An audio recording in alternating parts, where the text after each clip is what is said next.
Olá amigos, bem-vindos ao Washington Fora de Horas da Voz da América. De facto, a partir de Alexandria, aqui em Virgínia, continuamos a trabalhar em casa por causa das medidas de prevenção da Covid-19, a doença provocada pelo novo coronavírus. Eu sou o Amâncio Miguel e estarei na sua companhia nos próximos 30 minutos, tendo como títulos de destaque, entre outros, a Human Rights Watch insta o governo moçambicano a proteger civis em Cabo Delgado.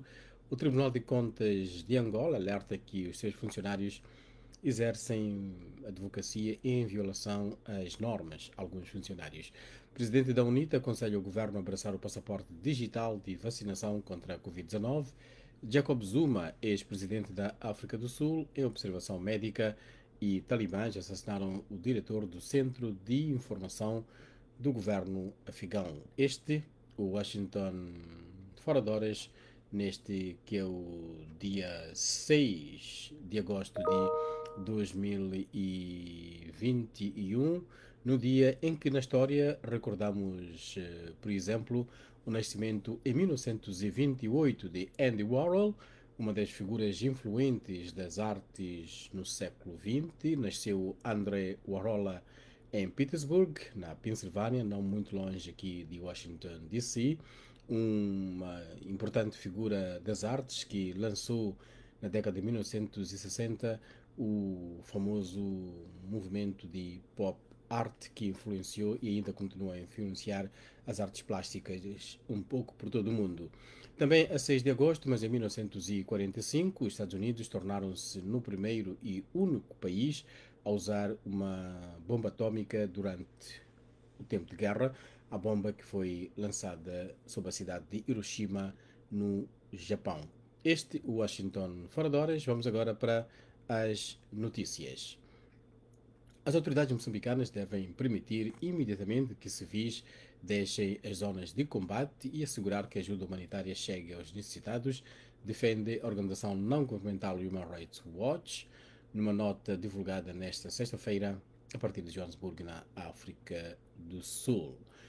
A nota diz que o governo moçambicano deve ajudar imediatamente os civis a se deslocarem para áreas mais seguras. Estes civis estão presos pelos combates na província de Cabo Delgado, alerta a diretora da Human Rights Watch para a África, Moss Segun, lembrando que as forças governamentais têm a obrigação legal internacional de ajudar as pessoas ameaçadas pelos combates e pela escassez de alimentos a se deslocarem para as áreas mais seguras. Em conversa com o meu colega Álvaro Rogério Andrade, a pesquisadora daquela organização de defesa de direitos humanos, a moçambicana Zinaida Machado, diz que esse alerta surge porque, quando se está num processo de conter o terrorismo, foca-se na guerra para derrotar o inimigo e, infelizmente, é comum que a segurança dos civis seja colocada em segundo plano, e o nosso objetivo é que civis sejam o ponto focal, a principal preocupação de qualquer ação militar, e que os dados sejam reduzidos ao mínimo e respeitados os direitos humanos. Zenada Machado sublinhou ainda que, quando um país recebe ajuda militar estrangeira, e cito, é necessário garantir a segurança dos civis e que eles possam fugir das zonas de guerra, que os militares respeitem os seus direitos e que a ajuda humanitária chegue onde eles se encontram. Temos mais detalhes sobre esta intervenção da Human Rights Watch, o Observatório dos Direitos Humanos, na nossa página da internet, que é www.voaportugues.com, de Moçambique para Angola. O Tribunal de Contas de Angola alerta que funcionários seus e advogados em funções naquele órgão estão a exercer advocacia em violação às normas e exorta-os a declararem-se incompatíveis junto da Ordem dos Advogados do país. Uma ordem de serviço do Tribunal de Contas diz que alguns funcionários em efetividade de funções, e cito, encontram-se inscritos como advogados e advogados estagiários na Ordem de Advogados de Angola e exercem a advocacia. O exercício da advocacia, diz a nota, é incompatível com as funções de funcionário dos tribunais e o referido exercício configura uma clara violação ao Estatuto da Lei da Advocacia no Código de Ética e Deontologia da Ordem de Advogados. O Tribunal de Contas observa também que o exercício da advocacia de um funcionário deste órgão em efetividade de funções viola claramente os princípios e normas do Código de Ética da Instância Judicial e a declaração de incompatibilidade de funções prestada por escrito pelos advogados. Washington fora de horas. Continuamos com mais notícias de Angola. Recordar que o nosso programa é interativo, os seus comentários são muito bem-vindos aqui para tornar real a pretendida interatividade. Já temos aqui o comentário do Etienne Gomes Domingos, que é o estudante guinense que vive na Rússia. Simplesmente diz boa tarde, esperamos seus comentários, dizer que o Etienne é assíduo em muitos programas interativos da Voz da América, como por exemplo o Angola Saúde em Foco, o programa da sexta-feira. Vamos continuar com mais notícias e continuamos de facto a falar de Angola. O presidente da UNITA, o segundo maior partido do país, aconselha o governo a abraçar o passaporte digital de vacinação contra a Covid-19, um passaporte já aceite em muitas partes do mundo. Adalberto Costa Júnior justifica a proposta, dizendo que o passaporte digital de vacinação contra a Covid vai ajudar a dinamizar a liberdade de circulação de pessoas e bens e também ajudar o relançamento da economia, tomando, porém, é o que ele diz, medidas complementares exigentes de controle. O líder do partido do Galo Negro sublinha que o passaporte digital vai permitir às pessoas retomar as suas atividades normalmente e sem constrangimentos. De Angola para Guiné-Bissau, o presidente da Comissão Especializada da Assembleia Nacional Popular para a área da Defesa e Segurança, José Carlos Macedo Monteiro, diz que ninguém deve ser proibido de exercer as suas funções ou de emitir opinião sobre assuntos do país num Estado democrático. Macedo Monteiro disse que se quisermos que o nosso país tenha sucesso, não devemos intimidar as pessoas por emitirem as suas opiniões. José Carlos Macedo fez estas declarações ontem, depois da audiência com o líder do Partido Africano para a Independência da Guiné e Cabo Verde, que é o PAIGC, Domingos Simões Pereira, impedido de viajar para o exterior pelo Ministério Público, e o ativista e comentador político Luís Vaz Martins, que sofreu tentativa de um alegado assassinato denunciado pela Liga Guinense dos Direitos Humanos. Aquele deputado sublinhou que a audiência com o líder do Partido Africano para a Independência da Guiné e Cabo Verde foi na sequência de uma denúncia anónima feita por um dos deputados sobre rumores da existência de uma suposta lista negra no aeroporto de Bissau. Na nossa página, que é www.voaportuguês, temos toda a informação sobre a situação política na Guiné-Bissau. Da Guiné, agora vamos a Cabo Verde, onde o deputado Damião Medina escusou-se hoje a comentar a notícia sobre o levantamento da sua imunidade parlamentar para responder por alegado crime de violência baseada no género. E ele disse nada a declarar. Foi o que o deputado do Movimento para a Democracia, MPD, limitou-se a afirmar. Ele foi eleito por Santo Antão e foi contactado pela agência de notícias Infopress para reagir à notícia de que a Comissão Permanente da Assembleia Nacional Popular levantou hoje a sua imunidade parlamentar para responder por alegado crime de violência baseada no género, a pedido da Procuradoria-Geral da República. Com o levantamento da imunidade, o deputado pode ser chamado ao tribunal para responder pelas alegadas acusações de ter cometido crime de violência baseada no género. A vítima é a mulher do deputado. O incidente aconteceu há 4 anos. O caso chegou ao conhecimento das autoridades policiais por meio de uma comunicação das autoridades de saúde na ilha de Santo Antão, que socorreram a pessoa alegadamente violentada pelo parlamentar. Voltamos a falar neste Washington Fora de Horas de Moçambique dentro de instantes, concretamente sobre a situação em Cabo Delgado e as relações internacionais deste país que é Moçambique. Mas deixa aqui espreitar o que dizem os nossos amigos aqui no espaço da interatividade aqui no Facebook. Temos o Etienne, que diz que depois do curso agora está de férias, mas sempre acompanha o Washington Fora de Horas. Está na praia e manda-nos Abraços. Bom, isto é só para criar ciúmes.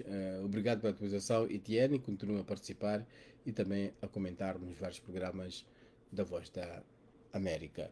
Vamos agora ver o comentário do nosso amigo também aqui, o Tim Maduca, que diz boa tarde ou bom dia e diz que fala a partir de Luanda e faz questão de dizer que a voa está bem audível. Nos últimos tempos eu tinha alguns problemas aqui em casa com o som, pelo que o Tim Maduca diz, o som já é uma questão resolvida. As questões do som, as dificuldades do som que eu tinha, porque estava a trabalhar a partir de casa.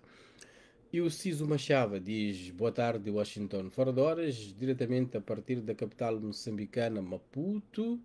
Obrigado por nos manter informados sobre os acontecimentos em redor do mundo.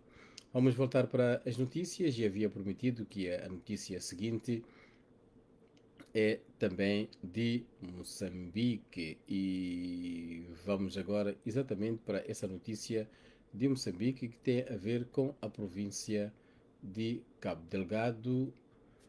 Isto porque o presidente das Ilhas Comores, Jazali Ansoumane, esteve esta semana em Maputo para conversações com o seu homólogo moçambicano Filipe Nunes, numa altura em que alguns círculos políticos e militares se afirma que Moçambique deve cooperar mais com aquele país e a Tanzânia para poder perceber as movimentações dos jihadistas naqueles dois países vizinhos. Na reportagem que o nosso correspondente Ramos Miguel preparou, diz que a segurança em Cabo Delgado foi um dos assuntos que estiveram em cima da mesa, segundo deram a conhecer os dois estadistas, sem, no entanto, avançar pormenores, isto numa altura em que alguns investigadores internacionais apontam o envolvimento de cidadãos dos Comores como redes jihadistas no Quênia, Tanzânia e Uganda entre 2014 e 2017. A Tanzânia deverá enviar tropas a Moçambique para fazerem parte da força em estado de alerta da SADC, que é a Comunidade para o Desenvolvimento da África Austral, e para já está previsto que as Ilhas Comores mandem tropas para ajudarem na luta contra. Não está previsto que as Ilhas Comores mandem tropas para ajudar na luta contra o terrorismo em Cabo Delgado. Entrevistado pela Voz da América, Calton Cadeado, docente universitário e historista em relações internacionais, defende que Moçambique deve trabalhar com as Ilhas Comores e a Tanzânia na partilha de informação estratégica que é fundamental na luta contra o terrorismo. E ele diz que Moçambique precisa muito da informação estratégica que vem daqueles dois países, sobretudo do Zanzibar, e para além da Tanzânia, é preciso viajar também para as Comores para perceber as movimentações dos terroristas que lá estão a acontecer, realça o académico moçambicano Calton Cadeado.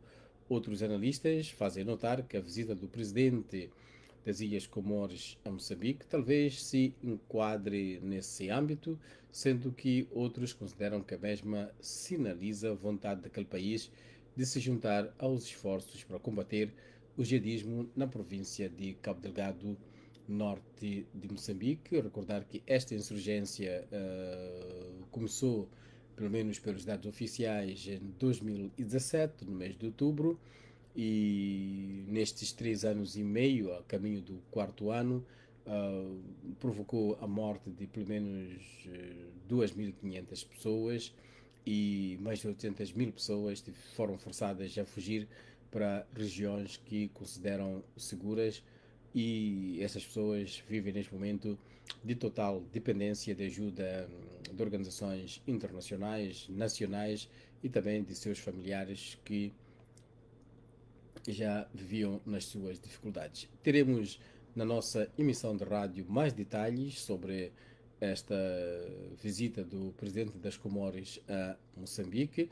A nossa emissão de rádio começa às 17h30 de Luanda, hoje, porque temos o programa Angola Saúde em Foco. Às 18 horas temos a emissão dedicada a Moçambique. Às 19 horas, a emissão dedicada a Moçambique, 19 horas no horário de Moçambique. Temos às 17 horas na Guiné-Bissau e São Tomé e Príncipe, e 4h30 da tarde em Cabo Verde. Recordar também que a nossa emissão de rádio passa nas estações parceiras, passa também aqui na internet. Temos estações parceiras de Angola a São Tomé e Príncipe. Aliás, em São Tomé e Príncipe, a Voz da América tem o seu próprio retransmissor. Também na emissão de rádio temos como destaque outra notícia que é de Angola, que diz que mais de 150 pacientes com tuberculose na província de Benguela abandonaram o tratamento por dificuldades de alimentação ao longo do primeiro semestre deste ano, antes do lançamento da subvenção do Fundo Global para apoiar a luta contra a doença, apurou a Voz da América junto de fonte oficial. Os números até representam uma redução em termos de fuga quando se olha para o período de janeiro a junho de 2020, mas autoridades de saúde de Angola temem pelo impacto da situação social no país no combate à tuberculose. Teremos mais detalhes na nossa emissão de rádio e depois também na nossa página da internet. Antes de passarmos para breves notícias dos Estados Unidos, mais um contacto aqui com os nossos amigos através do Facebook, mas não, eu voltarei daqui a alguns instantes para este contacto com os nossos amigos aqui no Facebook. Vou mesmo continuar com algumas notas breves dos Estados Unidos, dizer que há registro no norte da Califórnia de incêndios e nesta quarta-feira houve também registro a norte de Sacramento. O presidente americano Joe Biden assinou um memorando permitindo que cidadãos residentes nos Estados Unidos que sejam de Hong Kong possam permanecer e trabalhar nos Estados Unidos por 18 meses, um avanço que poderá complicar mais as já tensas relações entre Washington e Beijing. O Departamento de Justiça aqui dos Estados Unidos disse que vai iniciar uma investigação sobre o uso da força pela polícia em Phoenix, no Arizona, para também verificar se os polícias têm estado a usar força excessiva ou não e abusar as pessoas que vivem na condição de sem-abrigo. A polícia de Phoenix, o chefe da polícia de Phoenix, Jerry Williams, aceitou a investigação e disse que é uma outra oportunidade para melhorar o trabalho do departamento. Noutras notícias, o presidente da Jackson Health Systems, uma organização académica médica, disse quarta-feira que vai pedir aos seus trabalhadores, médicos, estudantes e outros que visitem suas instalações para que estejam vacinados a partir do dia 23 e os que estiverem totalmente vacinados com as duas doses ou uma dose, dependendo da vacina que preferirem, irão ter um pagamento de $150. Irão receber $150 pelo facto de terem vacinado. O outro destaque aqui dos Estados Unidos, um, a ginasta olímpica Simone Biles regressou à sua cidade, Texas, Houston, no Texas, com um amigo e outro ginasta, Jordan Giles, e foi recebida por uma multidão alegre de amigos e familiares, e ela que ganhou a medalha do bronze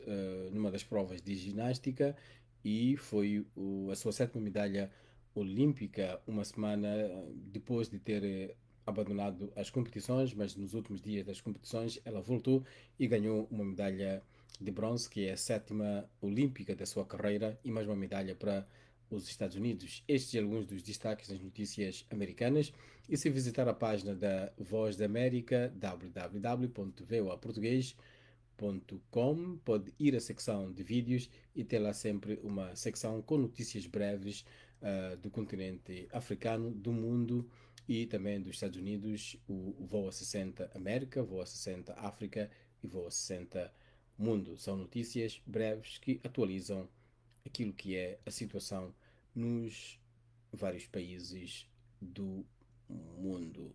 Vamos agora a mais comentários. Temos agora o comentário do Sebastião Domingos Simão, que diz: boa tarde, companheiros. Ele diz que está ligado ao programa da Voz da América a partir de Lisboa, em Portugal, e tal como sempre diz, escreve aqui: paz, paz, paz, paz para o mundo inteiro, basta de sangue. Boa sexta-feira abençoada, e aqui vamos. Mensagem do Sebastião Domingos Simão. O Severino Mimoso diz boa tarde, cumprimenta a todos que seguem o Washington fora de horas. Também o Celo da Costa Nipsey diz assim vai a África. Uh, Gina Silva também aqui a mandar o seu comentário e diz resenha muito boa. Obrigado, Gina, em nome de todos os meus colegas que tornam possível este programa.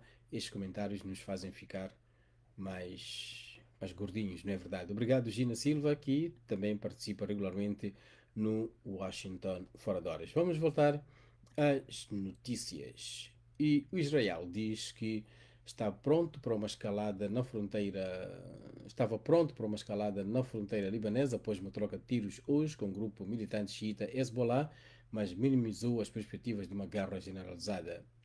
Acreditamos que nem o Hezbollah quer uma guerra total e definitivamente não queremos ter uma guerra, disse um porta-voz do exército israelita, Amon Shefa, a jornalistas após os foguetes lançados esta sexta-feira pelo Hezbollah desde o Líbano contra Israel, que provocou bombardeamentos retaliatórios numa grande escalada entre o movimento xiita apoiado por Irão e o Estado judaico.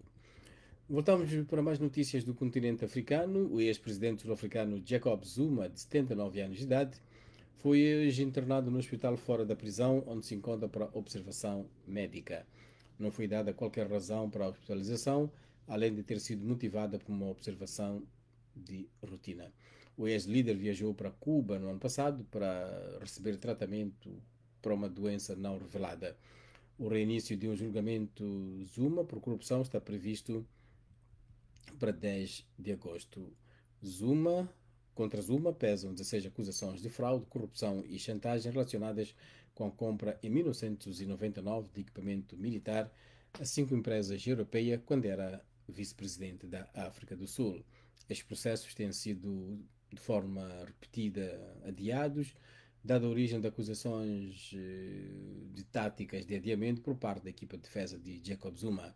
Num caso à parte, Jacob Zuma foi condenado a 15 meses de prisão no final de junho por ter desrespeitado uma comissão que investigava a corrupção do Estado durante a sua presidência entre 2009 e 2019.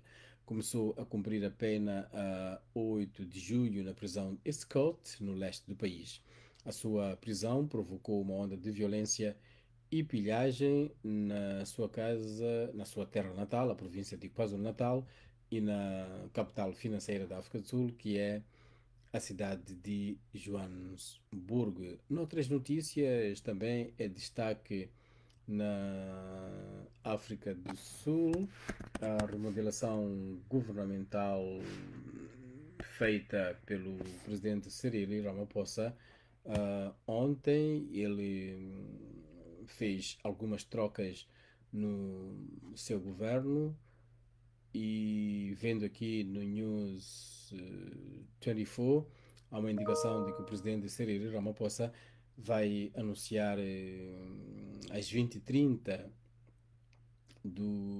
da África do Sul algumas mudanças no seu governo. Fique atento à página da Voz da América que teremos mais detalhes sobre estas mudanças na África do Sul, o país de Jacob Zuma. Jacob Zuma que, tal como noticiamos,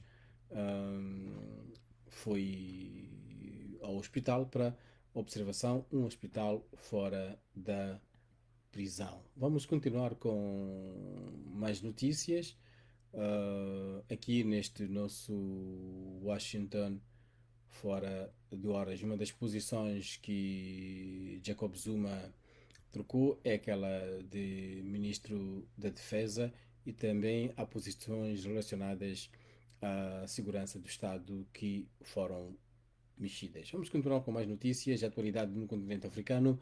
A Etiópia, as forças rebeldes da região de Tigray, devastado por um conflito, rejeitaram nesta sexta-feira os apelos dos Estados Unidos para deixar as regiões vizinhas de Afar e Amara, um dia depois de terem tomado Lalibela, famoso património da Unesco, a Organização das Nações Unidas para a Educação e Cultura.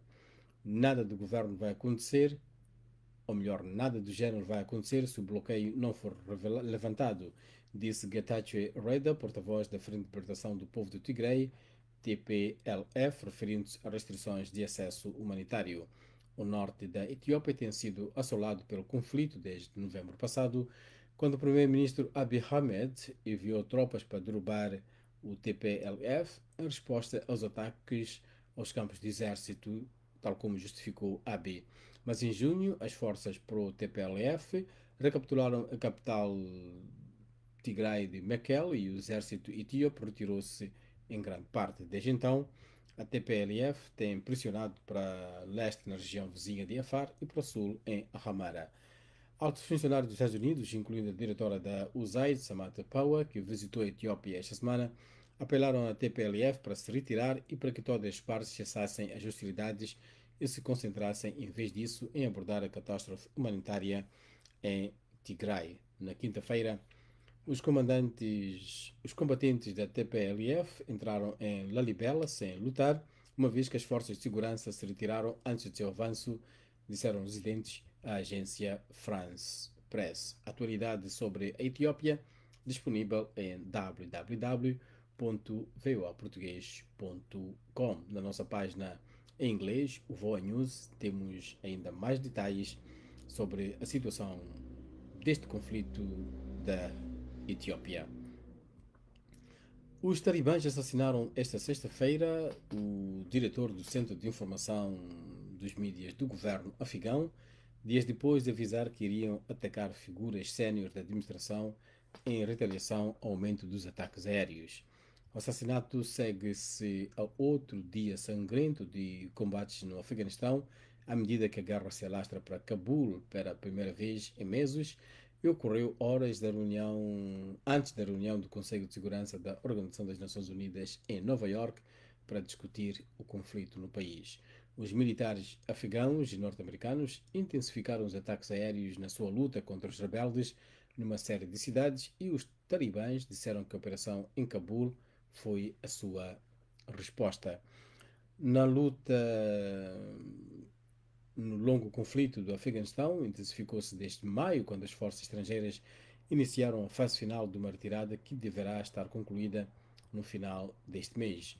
Os talibãs já controlam grandes porções do campo e estão agora a desafiar as forças governamentais em várias capitais de província, as quais continuam a atingir as posições talibãs com ataques aéreos e ataques de comandos. Ambos lados exageram frequentemente o número de baixas no campo de batalha, tornando a verificação independente virtualmente impossível.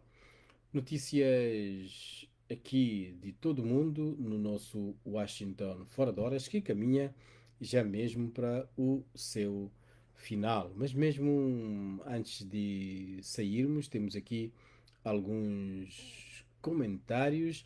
O Manuel Natureza B3 Casuanor diz que está a acompanhar a partir de Kwanza Sul, Porto Abuim, é a banda. Bom trabalho por aí. Muito obrigado, Manuel. Mantenha esse feeling, esse espírito de bem disposto, como a sua mensagem revela. O Afonso Casquinho agradece a Voz da América por mantê-lo informado. Diz que depende de nós para estarmos atualizados. Mais um motivo para engordarmos. Mas queremos sempre melhorar. Os elogios são bons, mas as críticas para melhorar também são bem-vindas aqui nesta casa. A Gisela Mary diz: boa tarde, gente sempre ligada a voa a partir de Angola, da Willa. E diz que a Willa é a banda. E com estas notas chegamos mesmo ao final do nosso Washington Fora de Horas. Recordar que em termos de emissão na rádio, teremos dentro de algumas horas o Angola Saúde em Foco, o Angola Saúde em Foco, que aborda mais um tema de destaque na saúde. Vai começar às 17 horas e 30 hora de Angola, e depois teremos, depois de uma hora, teremos já o espaço reservado às notícias dos países africanos de língua portuguesa, e depois o espaço reservado aos magazines, que nesta semana destaca uma entrevista com o grupo Jaca, do centro de Moçambique, concretamente da Beira, uma entrevista que tivemos com Dionísio Silva, o famoso baterista moçambicano que lidera esta banda que mistura música tradicional da região centro de Moçambique e outros ritmos. E falando da nossa emissão de rádio e também da nossa página na internet, dizer que pode visitar www.voaportugues.com e pode ver as notícias em destaque. As duas primeiras notícias em destaque que temos hoje falam da morte de duas figuras da música: a morte de Jacob Disvorre, o líder do grupo Kassav das Antilhas, a morte do rasta moçambicano Jabi, e também temos notícias da política. Tropas de Moçambique e do Ruanda recuperam a importante localidade de Awas, é uma notícia que é das mais lidas. Magistrados judiciais e do Ministério Público manifestam-se na capital de Angola, que é Luanda, e também outro destaque é Cabo Delgado, recuperadas 5 aldeias das mãos de terroristas, dizem as autoridades. Vamos marcar o ponto final a nosso Washington Fora de Horas. Agradecer a participação de todos. Uma última nota: hoje assinala-se o aniversário de uma das grandes figuras das artes americanas e também do mundo, Andy Warhol, figura influente das artes plásticas no século XX. Nasceu Andrew Warhol em Petersburg, na Pensilvânia, não muito longe de Washington, D.C., na década de 1960. Foi pioneiro do movimento pop art. Sou Amâncio Miguel, até para a semana.